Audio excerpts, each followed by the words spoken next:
Hello, good evening. Welcome back. So we are here with DETV. This is the time where women are going to share what they're really thinking, what they're really feeling. Tonight, we're going to get into politics. Listen, it's an intimidating subject. But what I want to start with is I want to ask this question: what are you passionate about? Because I think that's what defines your politics. What are you passionate about? What do you care about seeing reflected in our local government? Let me start with you. Give us an introduction. Give us a little bit about you and what are you passionate about? I'm Leslie Berry. I'm a serial entrepreneur. Yes, she is. I have a travel agency as well as I handle social events. And should we mention that you're also a style icon, or should we just leave that? Sure, I'll take it's that. It's just intuitive. They all got that? Yes. Like they knew? Okay, It cool. speaks for itself. And tell me, what are you passionate about, my love? I was mental wellness and women's empowerment. I believe in the sisterhood. I love that. Yeah. I love that. And that's what we're all about here. Yeah. That's beautiful. Give people a little introduction about you, your name, what do you do, and what are you passionate about? Hi, Kim Krasnowski. I work at Delaware State University running a scholarship program for early childhood education. And I'm passionate about early education. I'm passionate about making sure that all children, every background, zip code, area, has a qualified, compensated, a recognized early education person in their life, actually. So from birth to 5 and beyond. And I'm passionate about that, as well as just women's rights, our choices. Lots on the ballot this time. Lots on the ballot this time. We're going to get into it. Tell us a little bit about you, a little introduction, and what you do and what you're passionate about. Sure. Hi, my name is Lena Thayer. I'm a client success manager for a SaaS platform out of Middletown, Delaware. I'm also on the TEDx Wilmington volunteer crew and board. And I would like to say that I'm passionate about service, a service in our community, and giving back to where we are, that we all have an obligation, a right, a privilege, and a responsibility to make sure that we are serving our communities and representing ourselves and each other in a great way. So I'm excited to talk about politics with y'all. I love that. I love that. So we have women's issues, we have mental health, we have service, we have early childhood education. I myself, I'm Carrie Otanio. I'm the vice president of Opera Delaware, which is the 11th oldest opera company in the country that's located right here in Wilmington, Delaware. And I'm very passionate about the arts. I'm very passionate about arts access. And I'm passionate about shattering this idea that people have about where they belong and where they don't belong. I see this a lot with Black and brown audiences who don't see themselves in opera spaces, in ballet spaces. I think we need to shatter all these misconceptions of showing up where you are expected to show up and really taking ownership of new spaces. So Yes. we got a diverse panel up here. We got a lot of passion up here, and that's what I'm talking about. Yeah. I love that. Love it. Let's talk about our local politics. So Delaware, she's not so hot in education. I think we all know that. You know, she's not doing so great. The numbers are hurting in education. What candidate has you excited about our local education and what's going to change here? You know, I'm waiting for the big unveil around not just education, because people think education and they automatically go to K-12. And K-12 is important. It's important. But I'm really interested in what happens in those years before children get to kindergarten. My whole professional life has been around that area. And I'm waiting to hear, maybe in a debate, I'm waiting to hear someone ask those questions about what do the candidates truly mean when they say, I care about early childhood, I care about early learning. I really want to hear, what does that mean? Does that mean access to public pre-K? That's only for 4-year-olds. What's happening to the babies, our infants, our toddlers, our 3-year-olds, right? You know, I always say this to my students and to people who will listen to me. Children are not just born at 5 years old. There's a lot of work that goes into developing them so they can be successful as they transition to kindergarten. But many children across our state do not have access to high quality early ed.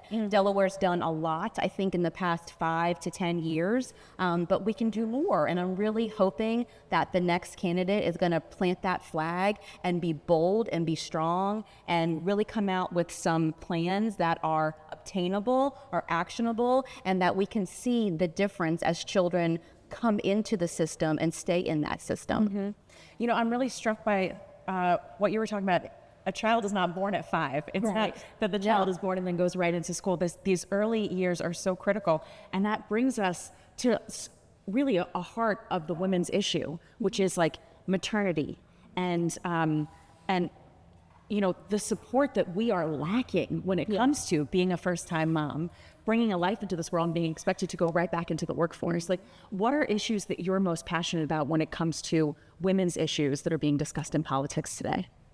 I would say your body. Your body, your choice. Your body, your choice.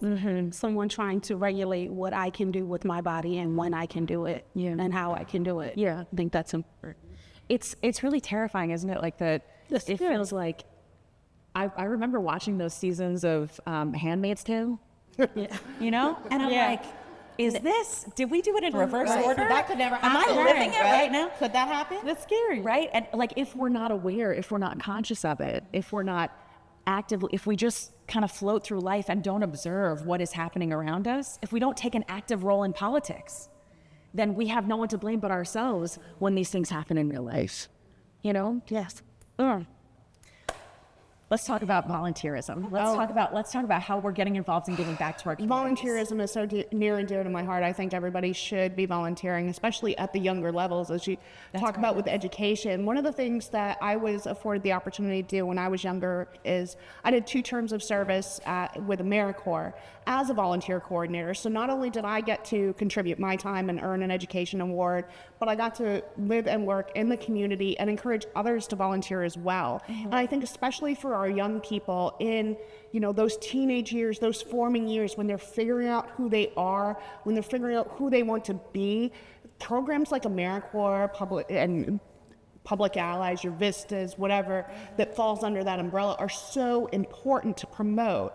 And unfortunately, a lot of times when people are looking at budget cuts, those are the programs they're looking to cut first. Yes. But those are the programs that are really going to help develop the next generation into gaining soft skills and life skills and empathy. and Compassion, teamwork. compassion. I got to meet so many people from so many different walks of life, and everyone from kids that could just pick up sticks to elders who taught me about the world around me. And I can't say enough about volunteerism. I completely agree. The way that it makes you connect with your community. Absolutely. You mentioned before about like the sound bites, the little like sound clips that we get from politicians that don't really mean anything, right?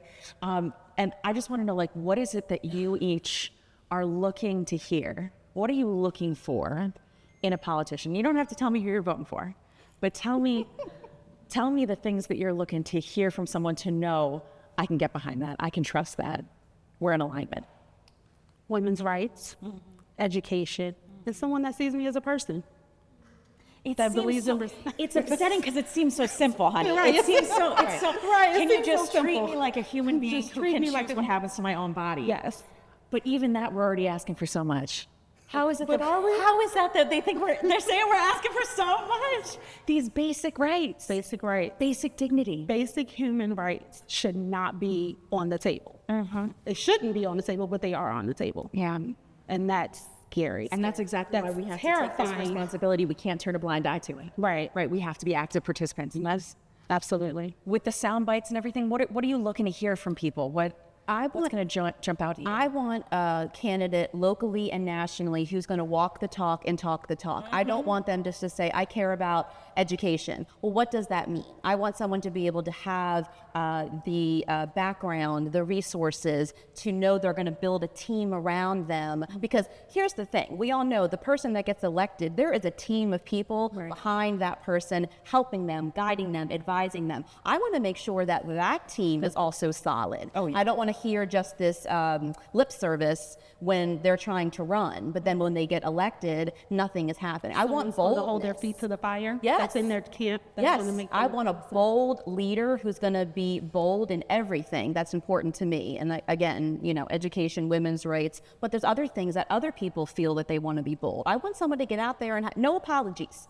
No apologies. This is who I am. This is what I'm going to do, and then actually do it. We're ready for that. We're ready. You know, and I feel like that's why we're ready for women. Yes. We're ready for more women in power. ready. We're ready for We've women been ready.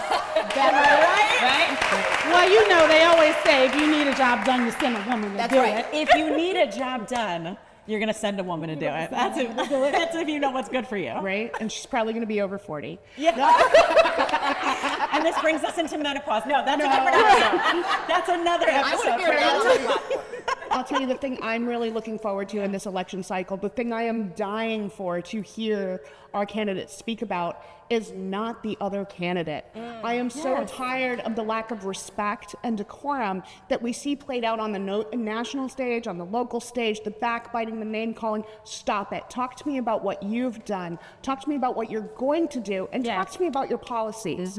I know the bad news about the other candidate already. Yes. Worry about I want to yourself. hear where you're at. Where you Yes. And isn't it funny, the advice that we give to politicians is the same advice that I would give to like my 5-year-old niece. Like, don't talk smack about the other girl who was meeting. Tell me what good things you've done. Tell me tell me about the good about Exactly. you. Rather than just running your mouth talking trash about someone else. That does not get my vote. That does not get my trust. It just tells me that you can talk smack. And listen, I can do that any day of the week. It doesn't mean I should be your president, you know? Dare I say, all lessons we learn in early childhood. What have we learned today? Everything I learned about life, I learned in kindergarten. I'm gonna say even before that, right? And you can't get to kindergarten not knowing how to do teamwork, sharing, talking to people. I really look at folks, candidates, other people, and I say to myself, you must not have had a quality early learning experience because there's no way you've got to this point in your life without, so I think, yes, all things that we learn that we hope that we're instilling in our children and our communities at a very young age. Don't talk badly about others. That is a principle that everyone should be living by. And here we are, adults, adults Adults who can't do it. Yep. Because whether or not we realize it is teaching our kids how to behave. Absolutely. They're seeing these little clips on their social media, even if they're not watching the whole debates, even if kids are always listening. And they're learning that this is how people in power talk. Yep. And this is what is expected, and this is what is wanted, and this is what is rewarded. And we got to be the change. If we want to change that, we cannot be participating in it and allowing it to go on. We have to be taking an active stand against it. Absolutely. Right. And it can all start with us. I'm on social media. I see them comments. Let's just disengage from it. You're not going to have a good conversation on Facebook. You're going to have a conversation here. Yes. Right. Can I tell you, okay, y'all know Chappell Roan? Chappell Roan, this great new singer? Okay, listen, Google Chappell. She is incredible. She is this new pop singer, kind of like queer pop is the space that she occupies. But she shot to fame kind of overnight. She got really popular.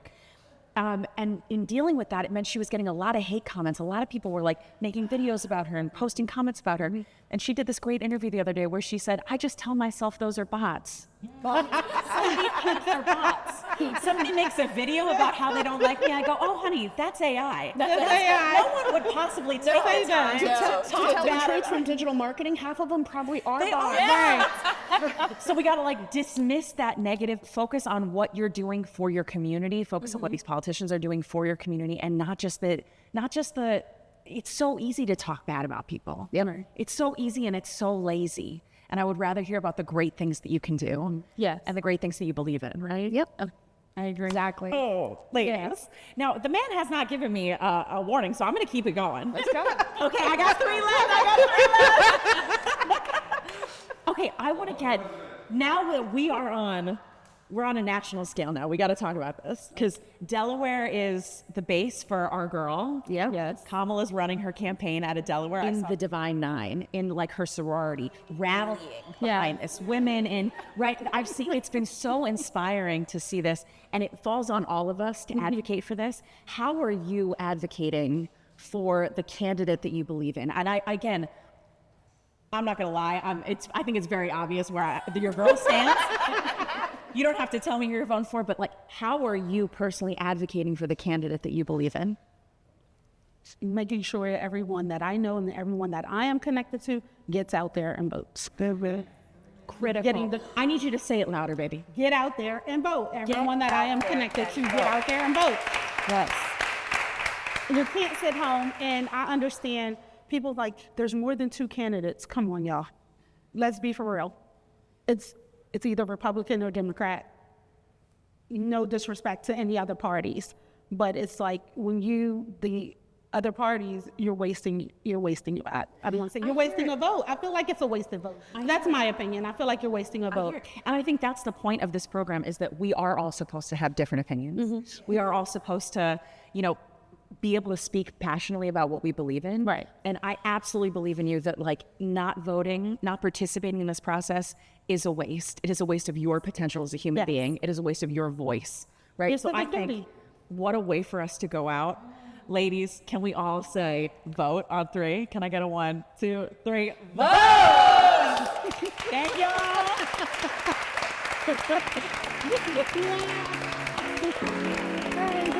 This is so